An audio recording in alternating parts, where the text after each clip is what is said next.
a deepening cost of living crisis. Sky-high bills that today soared further. Russia has weaponized its gas while waging war in Ukraine. Energy firms are making record profits. People aren't cooking food, aren't washing clothes. Bills could rise further still. The energy price rises this winter will be a catastrophe. What more will you do now to prevent it?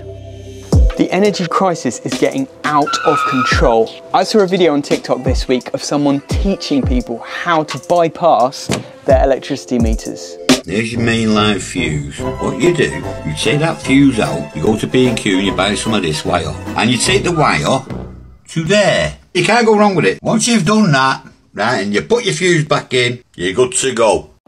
What you just said is one of the most insanely idiotic things I have ever heard. Bypassing your electric meter is not the solution to saving energy and money. It is a way to fast track yourself to get arrested or get killed.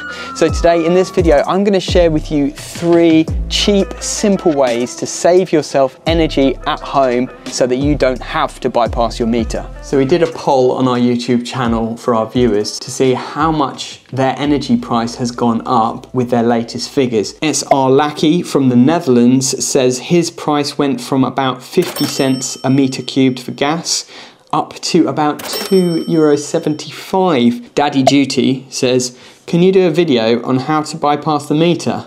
Asking for a friend. Bypassing the meter is not the solution. It is dangerous and illegal.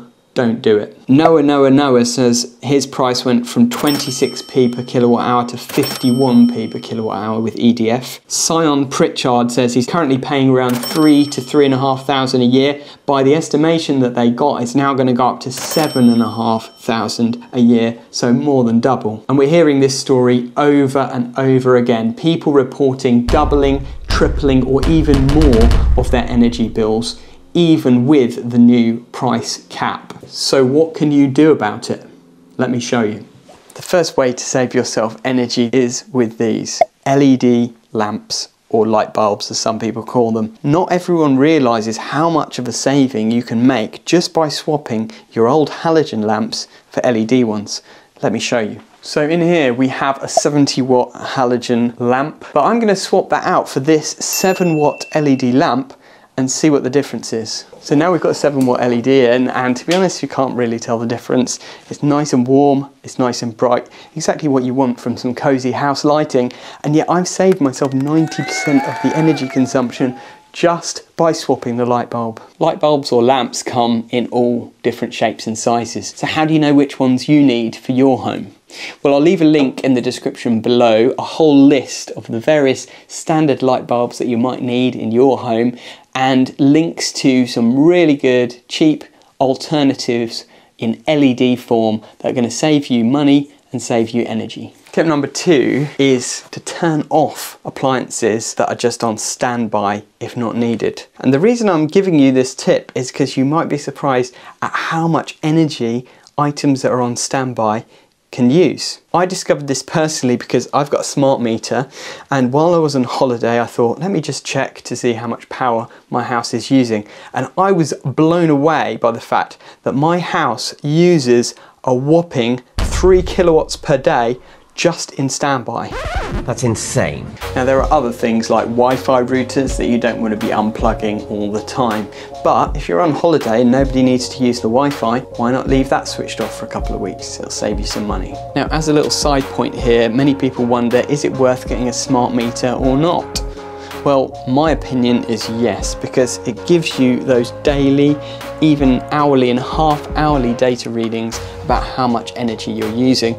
And if you don't know how much you're using, you can't necessarily take the steps that you need to try and reduce your usage. For me, it's enabled me to see those readings while I'm away and know how much usage I've got while I'm on holiday and try to reduce that. But it's also enabled me to get half-hour readings overnight, which can help me with another step that I'll talk to you about a bit later. Now, if you really want to take this to the next level, you can get these amazing smart plugs that allow you to turn appliances on and off automatically using your smartphone. But they also enable you to monitor the energy usage of each and every appliance. Let me show you what I've done here for my dishwasher. So this is a Tapo smart plug. It allows me to switch my dishwasher on and off whenever I want and monitor exactly how much power my dishwasher has used over the last day, week, month, etc. So this is the Tapo app. I can see my energy usage for the past 30 days is 13 kilowatt hours. I can see actually how much energy it's used each day in the last 7 days. So it uses just under a kilowatt hour of energy when I run it, and I run it pretty much every day. Hey Siri, turn off the living room lamp. I love smart plugs. They make my life easier. Will they save you money? Well, it's debatable. If you're using a smart plug to control a lamp, probably not, because the price of the smart plug is never going to cover the saving on electricity from a light bulb. But for a heavy appliance like a dishwasher, washing machine, tumble dryer, things that use a lot of electricity, it could actually pay for itself. And I'll leave a link in the description where you can get a really good bundle, pack of 4 on those Tapo plugs, where you can monitor some of your more heavy appliances and save yourself money, or at least know a bit more about your usage. Thank you. Thank you. The third way you can save yourself energy and money is with one of these clever little boxes. Now this is a Tapo Smart Thermostat, and what it does is enables me to control my heating and hot water using a smartphone app to precisely schedule when my heating comes on and off and which rooms are heated. And I'll show you how I'm able to control each room over here. So this is a smart thermostat radiator valve, and what this does is enables me to control each and every radiator, the temperature in each room, so that if there are certain rooms that I'm not using, I'm not heating them wastefully. Now there are loads of different smart thermostat systems out there: Nest, Tapo, Hive, many others. We've done videos across all the different smart thermostats on our channel, so if you want to see a video of each of the different smart thermostats and how they're installed, I'll leave links below. But there's a great thing that's happening right now with smart thermostats, which is that you can get them with 0% VAT fully installed by an electrician under the government scheme for energy saving technologies. Just like solar panels and battery storage, you can now get a smart thermostat installed and your electrician will not charge you any VAT.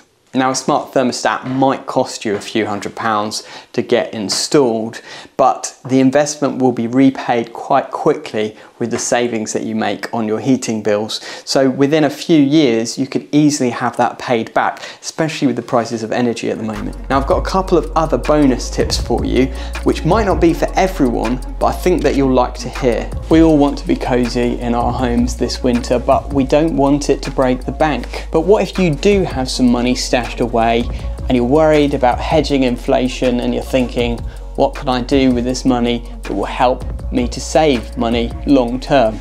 Well, solar and battery storage could be an option for you. Many people are investing in their homes by installing solar panels on their roof or in their garden, and installing a battery where they can store that excess solar energy during the day and use it to run their house during the night. And this can be a great solution to massively reduce your energy bills, reduce your reliance on the grid, and reduce your reliance on fossil fuel burning.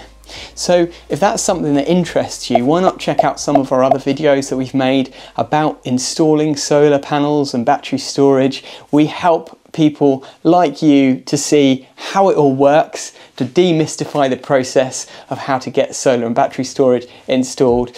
So we'd love you to watch some of those other videos. There'll be a link in the description below and a card after this video where you can watch more. I hope this video has been of help to some of you out there. We're all in the same boat here, where our energy prices are just going through the roof, and we need to do what we can to save money, to get through this winter, to still heat our homes without going bankrupt. So if you have enjoyed this video, it'd be great if you could hit a thumbs up, subscribe if you haven't done so already, and why not share it out with somebody else who might benefit it. If we all work together to share our tips and tricks, then we can save money this winter and keep our homes warm. So let us know all of your tips and tricks in the comments below, and we'll see you on the next one.